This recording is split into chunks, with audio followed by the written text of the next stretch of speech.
নমস্কার বন্ধুরা, দীপার রান্নাঘরে তোমাদেরকে স্বাগত। তো দেখো, আজকে সেদ্ধ করা আলু দিয়ে আর আটা দিয়ে খুব সুন্দর মুখরোচক একটা মুচমুচে নাস্তার রেসিপি আমি তোমাদের সাথে শেয়ার করতে চলেছি।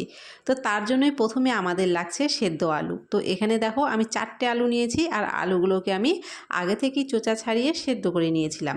তারপরে একটা গ্রেটার দিয়ে আলুগুলোকে এভাবে গ্রেট করে নেব। গ্রেট করে নেওয়ার ফলে কিন্তু দেখবে যে আলুর মধ্যে কোনো রকম দানা ভাব থাকছে না।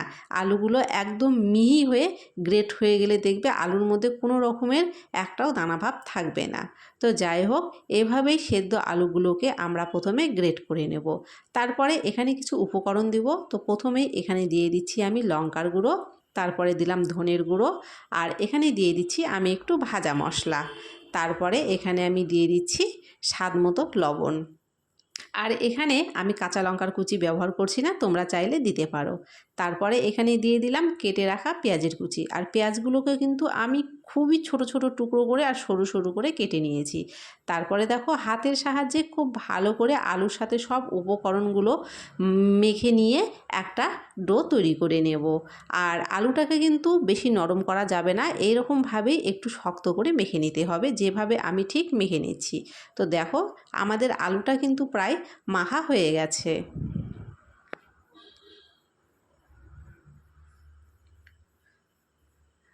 আলু মাখা হয়ে গেছে, এবারে আলুটাকে আমি এক সাইড করে রেখে দিলাম।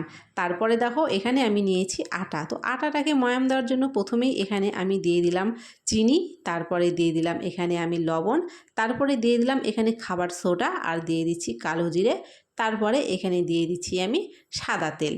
আর তোমরা কিন্তু অবশ্যই এখানে একটু খাবার সোডা ব্যবহার করবে। খাবার সোডা ব্যবহার করার ফলে দেখবে এই নাস্তাটা একদম মুচমুচে হয়েছে। তারপরে দেখো, হাতের সাহায্যে খুব ভালো করে সমস্ত উপকরণগুলোকে এইভাবে মিশিয়ে নিয়ে ভালো করে ময়াম দিয়ে নেব। তারপরে দেখো, এরকমভাবে হাত দিয়ে চেপে ধরলে যখন দেখবে মুঠো হয়ে যাচ্ছে, তখন বুঝবে যে এটা খুব ভালো করে ময়াম দেওয়া হয়ে গেছে। তারপরে নর্মাল তাপমাত্রার জল অল্প অল্প করে দিয়ে একটা ডো আমি তৈরি করে নেব। যেরকম আমরা রুটি মাখি ঠিক সেরকমভাবে এখানে একটা ডো তৈরি করে নেব। তো দেখো, রুটির আটা আমরা যেভাবে মাখি ঠিক সেরকমভাবে এখানে আটাটাকে মেখে আমি এখানে ডো তৈরি করে নিলাম। তারপরে আমি আটাটাকে দুটো ভাগে ভাগ করে দুটো লেচি করে নিয়েছি। তারপরে এখন আটাটাকে বেলে নেব। তার জন্য আমি এখানে তেল ব্যবহার করছি। তো তোমরা চাইলে তেলের বদলে আটা দিয়েও বেলে নিতে পারো। তো আমি এখানে তেল দিয়ে বেলে নিচ্ছি। আর আমরা রুটিকে ঠিক যেভাবে বেলি ঠিক সেরকম করেই এখানে বেলে নেব। এখানে দেখো, একটা আমি বেলে নিয়েছি। তারপরে আগে থেকেই যে আলুর পুরটা তৈরি করে রেখেছিলাম, সে আলুর পুরটা হাতের সাহায্যে খুব ভালো করে গোটা রুটির মধ্যে লাগিয়ে দিচ্ছি এইভাবে।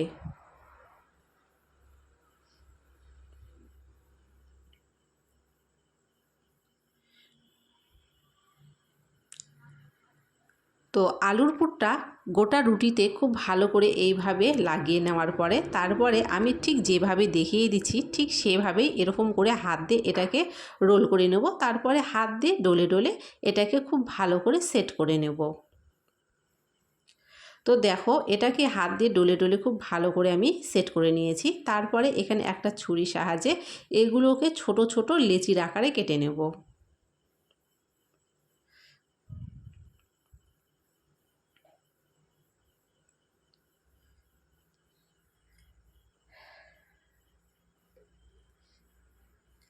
তো আমি এভাবেই কিন্তু সবগুলো লেচি কেটে নিচ্ছি।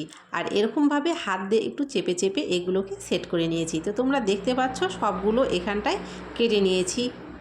তারপরে এখানে আমি কড়াইতে তেল বসিয়ে দিয়েছি। আর তেলটাকে কিন্তু খুব ভালো করে গরম করে নিতে হবে। তারপরে তৈরি করে রাখা আলু আর আটার এই লেচিগুলো এইভাবে তেলের মধ্যে ভেজে নেব।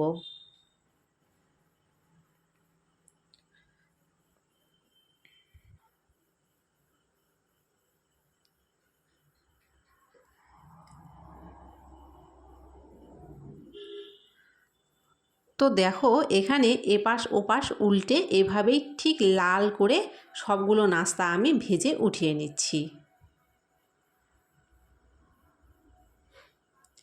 ঠিক একই রকমভাবে পরের নাস্তাগুলোও আমি ভেজে নিচ্ছি একইভাবে।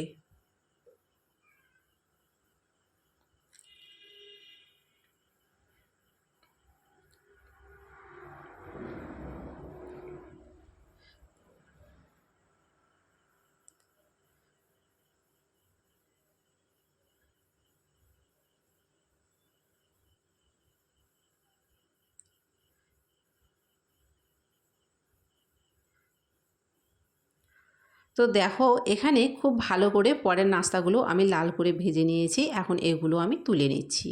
তো এভাবেই ঠিক নাস্তাটা আমাদেরকে তৈরি করে নিতে হবে। আর এগুলো কিন্তু খেতে খুবই সুস্বাদু আর মুচমুচে হয়েছিল।